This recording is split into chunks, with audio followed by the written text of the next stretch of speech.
Et bonjour à tous. Aujourd'hui, nous allons passer à la correction des oraux sur les relations entre l'Église et l'État de 1880 à nos jours. Pour compléter votre cours, vous pouvez tout à fait mettre cette vidéo sur pause et prendre des notes. L'objectif de cet exercice était de se mettre dans la peau d'un journaliste de France Inter. Ainsi, je vous encourage vivement à aller voir les travaux de vos camarades sur Pearl Trees. Sur cette gravure anonyme, datée de 1802 et conservée au musée du Carnavalet, nous pouvons voir Napoléon Bonaparte présenter un triangle isocèle et un éclair lumineux à un ensemble de personnes représentant les différentes religions. Nous pouvons supposer que cet éclair lumineux représente soit Dieu, soit les Lumières. Le triangle isocèle, quant à lui, représente l'égalité. L'objectif de cette gravure est donc de présenter l'égalité qu'il peut y avoir entre toutes les religions. Cette gravure permet de représenter la liberté de culte. En effet, Napoléon Bonaparte tient dans sa main un papier. Ce papier, il s'agit du Concordat. Le Concordat est une convention signée entre le premier consul, Bonaparte, et le pape en 1801. Il a pour objectif principal de mettre fin aux tensions qui existent entre l'Église et l'État. C'est à partir de cette convention que chaque citoyen a le droit de pratiquer et de choisir une religion ou aucune. Voici un extrait du Concordat, les articles 1, 4 et 14. Les deux derniers articles sont tout particulièrement intéressants. Ils nous permettent de comprendre que c'est l'État qui nomme les évêques et les archevêques de la religion catholique, mais également que c'est l'État qui paye directement les évêques et les curés pour leur travail. Il faut d'ores et déjà noter que ces deux situations ne sont plus du tout d'actualité. En effet, aujourd'hui l'État ne nomme pas les membres du clergé, il ne les rémunère pas non plus. La République est laïque depuis la loi de séparation de 1905. Voici un extrait de la loi du 9 décembre 1905, dite loi de séparation des églises et de l'État. Cette loi affirme dès l'article 1 que la République assure la liberté de conscience, c'est-à-dire que chaque individu est libre de désigner les valeurs ou les principes qui vont conduire son existence.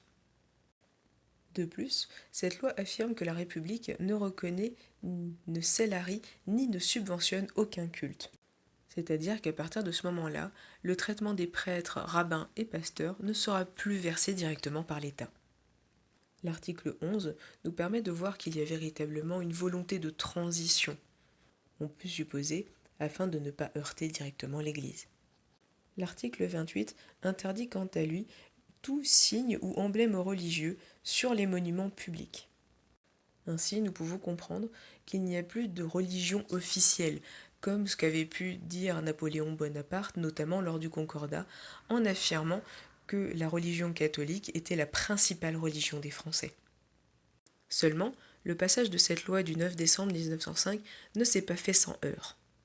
En effet, nous pouvons le remarquer sur cette gravure publiée dans le Petit Parisien du 28 janvier 1906. Nous pouvons en effet y observer une véritable émeute devant l'église Sainte-Clotilde à Paris. Cette émeute est principalement due aux inventaires réalisés par l'État dans les églises. En effet, lors du passage de la loi de 1905, l'État a voulu vérifier d'une certaine manière que l'Église n'avait pas de dette. Cependant, les catholiques ont particulièrement mal perçu ces inventaires et ont considéré ça comme de la spoliation, ou comme le fait de dépouiller véritablement l'Église de ses biens. Ainsi, il y eut de nombreuses émeutes dans l'ensemble de la France, et notamment là où la pratique catholique était particulièrement forte, comme dans l'Ouest, c'est-à-dire la Bretagne, la Normandie, la Vendée et le Pays basque, mais également la Savoie et le Massif central.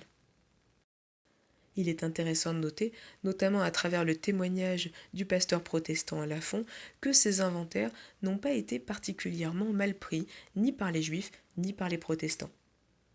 Les relations entre l'État et les religions aujourd'hui sont fondées principalement sur le principe de la laïcité, rappelé dans l'article 1 de la Constitution de la Ve République, datant de 1858. Cet extrait de la loi du 15 mars 2004 portant sur le port des signes religieux à l'école nous permet en fin de compte simplement de bien voir que ce principe de laïcité est étendu à l'ensemble de la sphère publique. Ce document nous permettait simplement de faire un zoom, il n'était donc pas forcément ultra nécessaire à notre étude. Aussi, il est intéressant de noter que depuis 2006, le président de la République reçoit à l'Élysée l'ensemble des représentants des différentes communautés religieuses dans le cadre des vœux à ces autorités. Nous pouvons donc comprendre qu'il y a un avant 1905 et un après 1905 en France. Avant 1905, la France fonctionne sous le régime du Concordat, c'est-à-dire que l'État a un rôle spécifique et subventionne les trois religions majoritaires, c'est-à-dire le catholicisme, le judaïsme et le protestantisme.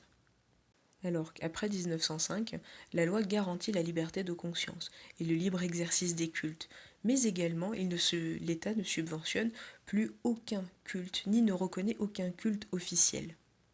Nous devons cette avancée majeure à Aristide Briand, un homme politique français particulièrement connu pour avoir réalisé donc cette loi de 1905, mais également pour avoir joué un rôle essentiel dans les relations internationales d'après Première Guerre mondiale.